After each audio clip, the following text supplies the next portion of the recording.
Bit of a scandal within the DPP. The Office of the Director of Public Prosecutions is one of WA's most important institutions. Our sharpest lawyers spend their days there putting away the worst criminals, and last year a formidable ally joined them in the quest for justice. But he's just been sacked in controversial and secretive circumstances. This is him. Hillman is a Labrador puppy who joined the DPP last year as an emotional support dog.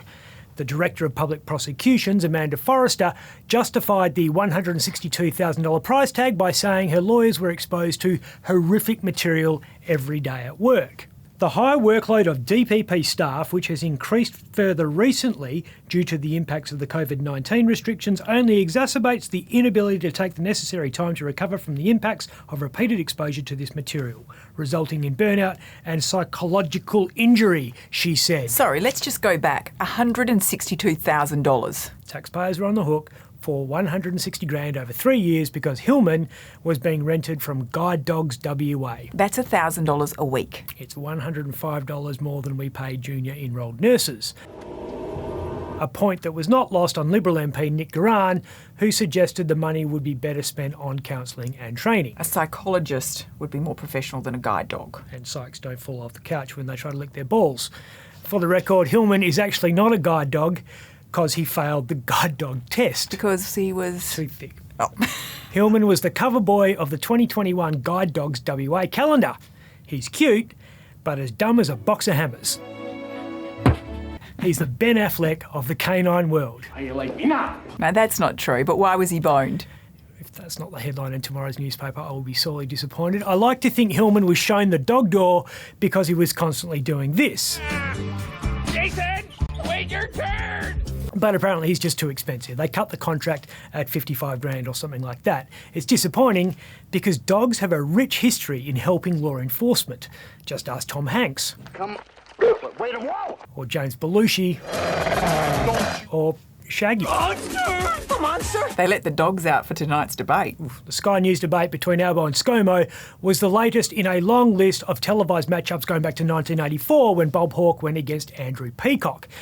The debates used to command huge audiences, especially after the invention in 1993 of one of modern democracy's most ridiculous litmus tests. Not change for the better, it's change for the worst. God, the worm. The worm was back 3 years later in 1996 when John Howard squared off against Paul Keating. For all of us, a time to decide. The best thing about that debate was Channel 9's promo ad. The final showdown.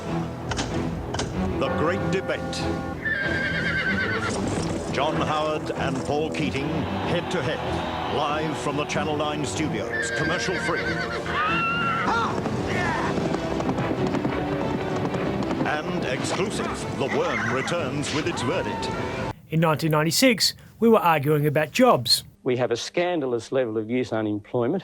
When I said we wouldn't leave the unemployed behind, the long-term unemployed or young people behind, his predecessor in office said it was a waste of money. And we still are today. 2 years ago, we were told unemployment would go to 15%, but yet today it's at 4%. We argued about who would be best to direct the economy. I offer people a sense of optimism and a sense of change. Just like now. After everything we've been through as a country over these last few years, I am incredibly optimistic. We talked about the problem of debt. We have a foreign debt which is now over $180,000 million. Our debt has risen because it had to. We talked about the importance of small business. Because he won't get the government off the back of small business. Well, first of all, we've cut taxes for small business down to 25%. Many people did get left behind in various sectors of the economy. We grappled with industrial relations. Industrial relations is the last frontier of change. Scott spoke about the industrial relations changes that were rejected in the Parliament that he said he will resurrect. One of the major friction points in 96 was Medicare. And to reduce the Medicare rebate to 75%. And when I told him that 3 years ago he wanted to kill Medicare off, he said, I wasn't going to kill it, I was only going to change it. 26 years later, we're still banging on about it. Labor does the big reforms. It is often Labor. They started Medicare as well. But it's always the Liberals and Nationals have to work out how to pay for these things. It's not just similarities with 1996. One of the major friction points in 2013 was stop the boats. Why didn't you support turnbacks then? You weren't proposing then. No, you we were weren't. not proposing. I'm sorry, we were. It was our policy. In that year, we also debated the future of democracy and the importance of strong leadership. We can't afford another 3 years like the last 6. 9 years on, we're still there. A stronger future, an uncertain one. But I believe we can have a better future if we have a better government. Yeah, Groundhog Day. If you win a debate, do you win an election? Doesn't seem to be the case. Bob Hawke was judged to have lost against Peacock in '84. He remained Prime Minister for another 7 years. In 2013, Rudd beat Abbott soundly in the debate, but was kicked out of the lodge a few weeks later. A short time ago, I telephoned Tony Abbott to concede defeat at these national elections. And John Howard lost just about every debate he appeared in, but he was Australia's second longest serving Prime Minister. I'm winning any more way. I can't lose. Being brought down in 2007 You think you can do this to me? by a man who was a master orator. This f***ing language. He just complicates it. Elbow will be following up the debate with a campaign opener in WA. Apparently Labor's campaign hasn't started yet. The official campaign launch seems to be happening deeper and deeper into each campaign. Albo's kicking his formal bid off for the Lodge on May 1 in Perth, which sounded like a good idea at the time, and then this happened, which means Labor might not have its deadliest weapon. Mark McGowan is in isolation until at least Tuesday the 26th, after one of his family tested positive to COVID-19.